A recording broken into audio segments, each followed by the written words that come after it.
Math and Dosage Calculations by the NHCLE Student Learning Assistants. Video 6. Temperatures and Measurements. Content. Temperatures, measurements.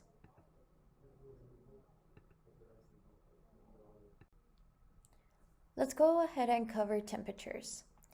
For Fahrenheit, freezing point of water is 32 degrees and the boiling point is 212 degrees. Celsius freezing point of water is at 0 degrees and the boiling point is at 100 degrees. The conversion of Fahrenheit to Celsius, first subtract 32 and then divide the results by 1.8. The conversion for Celsius to Fahrenheit is first multiplying by 1.8 and then adding 32. Let's go ahead and try some examples. The first one says convert 98.6 degrees Fahrenheit to degrees Celsius. So as we can see, we have degrees Celsius is equal to Fahrenheit minus 32 divided by 1.8. This is going to be the formula that we're going to use in order to find our degrees Celsius. So to do this, we're going to do 98.6 degrees Fahrenheit minus 32. Once we subtract, we're going to get 66.6, and all that's left is to divide by 1.8. This is then going to give us 37 degrees Celsius.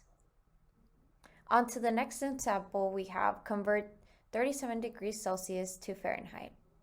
As you can see, we have the formula below. We have degrees Fahrenheit is equal to degrees Celsius times 1.8 plus 32.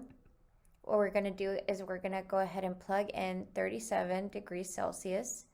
We're going to first multiply 37 times 1.8, which is going to give us 66.6.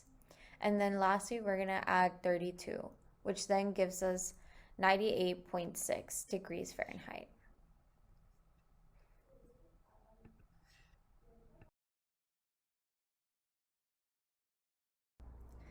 Let's go ahead and do metric and household systems and different strategies to solve these problems. As you can see, we have centimeters, and starting off, we're going to begin with a conversion, which is 2.54 centimeters over 1 inch. This is very important to know and to memorize. Then we're going to multiply this. As you can see in the parentheses, we have 12 inches over 1 foot. This is another conversion you should know.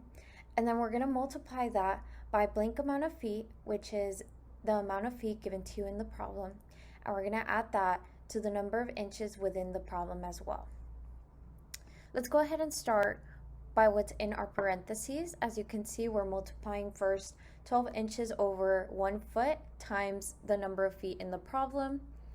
This is then going to give us a certain amount of inches, and then we're going to add those inches to the amount of inches within the problem that is given to you. Once we get that total amount of inches, then we simply multiply our conversion of 2.54 centimeters over 1 inch times the total amount of inches. And then we will get our total amount of centimeters. So this is another method of solving these types of problems. As you can see, we're going to go ahead and start off by doing the blank amount of feet, which again is given to you in the problem. And we're going to multiply that by 12 inches divided by 1 foot, which is our conversion, to get our total number of inches. Once we get that total, we're going to go ahead and add that to the amount of inches given to us in the problem to get our total inches. Once we get our total inches, we're going to lastly multiply 2.54 centimeters by 1 inch. This will then give us our total amount of centimeters. So here is again another series of strategies. Same thing, but now we're working with pounds and kilograms. So as you can see, we're going to go ahead and start off with 1 kilogram over 2.2 pounds. And we're going to multiply that by 1 pound over 16 ounces times blank amount of ounces plus blank amount of pounds. Let's go ahead and break this down. Let's go ahead and start by what's within our parentheses. As you can see in the red circle, we have 1 pound over 16 ounces. This is another conversion that should be known. Then we're multiplying that by the amount of ounces that is given to you in the problem, which will give us a total amount of blank pounds. Once we get that total, we're going to add the number of pounds that was given to us in the problem, and we're going to get that total pounds, and lastly multiply 1 kilogram over 2.2 pounds, and that will give us our total amount of kilograms. Let's go ahead and look at the way they structured the problem in the bottom. As you can see, they started off with the number of ounces that was given to them in the problem. Then we're going to multiply 1 pound over 16 ounces. This is our conversion. That's going to give us a total amount of pounds. And we're going to add those pounds to the amount given to us in the problem to get a total amount of pounds. Once we get our total amount of pounds, we're going to lastly multiply 1 kilogram over 2.2 pounds, and that'll give us a total of kilograms. Let's go ahead and move on to centimeters. Let's try this practice problem. Adam is 6 feet 3 inches tall. What is the height in centimeters? So as you can see, we're going to go ahead and start off with our conversion of 2.54 centimeters over 1 inch. We're going to then multiply 12 inches over 1 foot times 6 feet, which I got from the problem, and then we're going to add 3 inches, which we also got from the problem. So again, let's start off with what's in our parentheses. We're going to go ahead first multiply 12 inches over 1 foot times 6 feet, and then we're going to add 3 inches, which is going to give us a total of 75 inches. And then lastly, we're going to multiply 2.54 centimeters over 1 inch times 75 inches. And that's going to give us a total of 190.5 centimeters. Let's go ahead and look at the second strategy. As you can see, we're starting off with 6 feet that again we got from our problem. We're multiplying that by 12 inches over 1 foot, which is a conversion. That's going to give us a total of 72 inches. We're going to go ahead and transfer those 72 inches and add that to the 3 inches that is given to us in the problem. Now we're going to have a total of 75 inches, and we're going to multiply that by the conversion of 2.54 centimeters over 1 inch. And this is going to give me 190.5 centimeters, which is the same answer we got in the first strategy as well. Let's go ahead and try this problem. Jennifer weighs 115 pounds and 8 ounces. What is her weight in kilograms? As you can see, we're going to start off with 1 kilogram over 2.2 pounds. This is a conversion. Then we're going to multiply 1 pound over 16 ounces times blank amount of ounces plus blank amount of pounds to get our total amount of pounds. Again, let's start off with what's in our parentheses. We're going to plug in our 8 ounces and our 115 pounds from our problem. And we're going to multiply that by our conversion of 1 pound over 16 ounces. This is then going to give us a total of 115.5 pounds. And all that's left is to multiply by our conversion of 1 kilogram over 2.2 pounds. And this gives us 52.5 kilograms. Let's try it the second method. So here we're going to start off with our 8 ounces given to us by the problem. And we're going to multiply that by 1 pound over 16 ounces. This is going to give us 0.5 pounds. We then transfer that and add it to 115 pounds that is given to us by the problem.